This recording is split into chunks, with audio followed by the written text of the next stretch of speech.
Hello everyone. In this tutorial we are going to learn to write and execute Python programs in mobile. So let's start. First we are going to install Python IDE. For that we will go to Play Store. In Play Store we will search for PyDroid 3, that is IDE for Python 3. We will click on this and we will install by using the install button. I have already installed this IDE, so let's open the IDE. So this is the IDE Python Droid 3. Let me open the IDE. So this is the IDE of Python and it has various options. Before exploring the option, let me write a program and run for you. So we are going to write hello world program. In that we want to just print hello world. So let me type the print command. We can see the different options which can be used in a programming.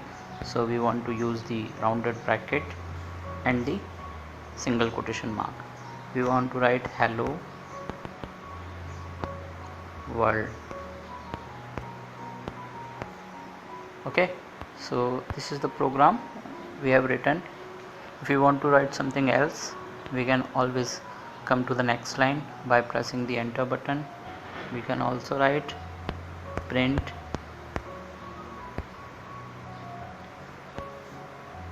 by.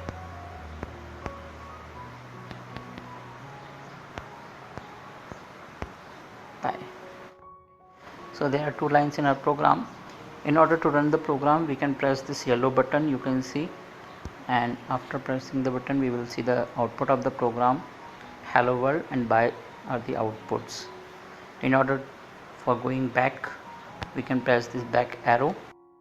Let me explore various options for you. By clicking on this folder button, you can see the new option, open option, save option, save as option. For example, if you want to save the file, you can click on the save and you can store it anywhere you want, SD card, home directory, etc. And if you want to open a new file, you can click on new, so that you will get a new file as well.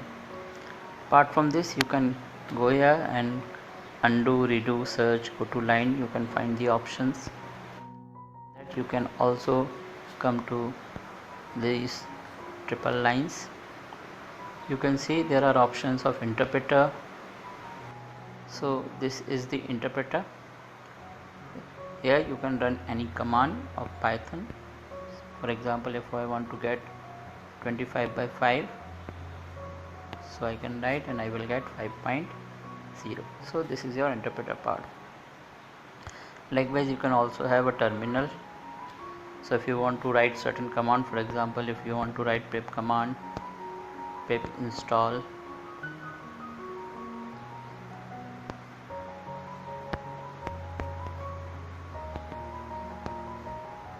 pandas,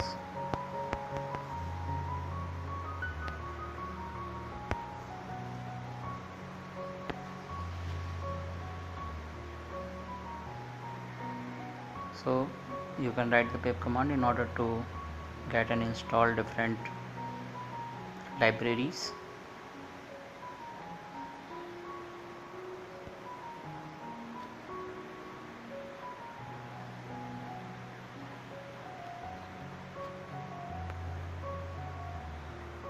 These are certain options you can explore anytime.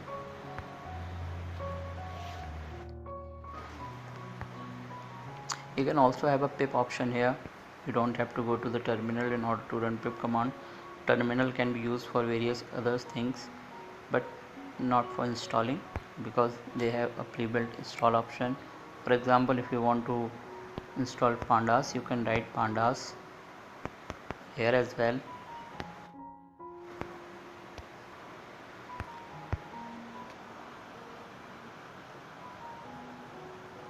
So package successfully installed,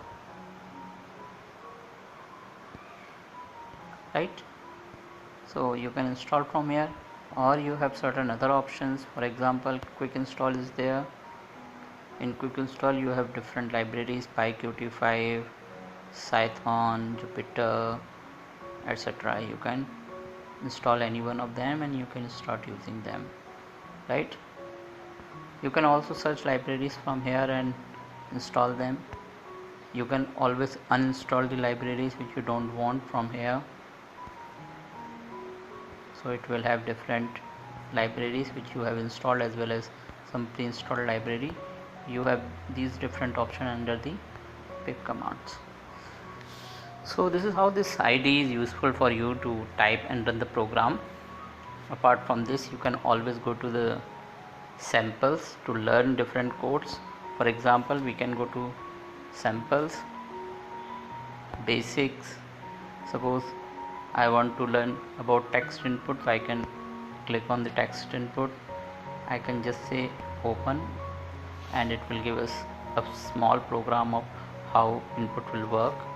We can try to run the program. What is your name?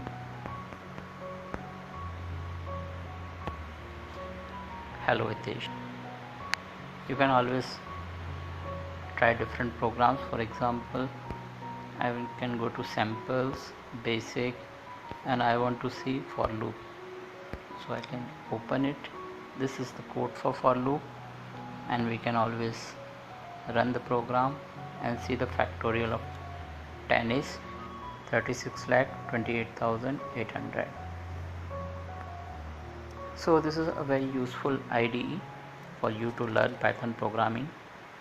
Please install it and use it. Thank you.